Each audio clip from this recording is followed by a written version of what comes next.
Friends, இப்போ இந்த customer complaint இருந்ததுன்னா மிஷின் ஓடல அப்படின்னு சொல்லியிருக்காங்க. ஸோ டெஸ்ட் நம்ம போட்டு டெஸ்ட் பண்ணுவோம்.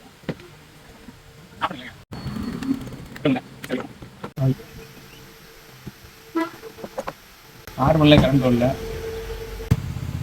ஆரம்பிச்சதுல வந்து ஒரு இடத்துல மட்டும்தான் கரண்ட் வருது. ஸோ இப்போ வந்து நம்ம ஆரம்பிச்ச செட்டை மட்டும் கீழே உள்ள ஆரம்பிச்ச செட்டை மட்டும் பிரித்து பார்த்துடலாம்.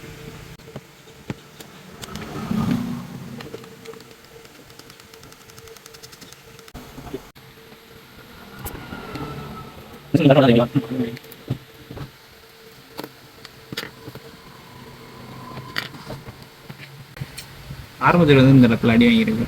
நம்ம பார்க்கும்போது தெரியும்.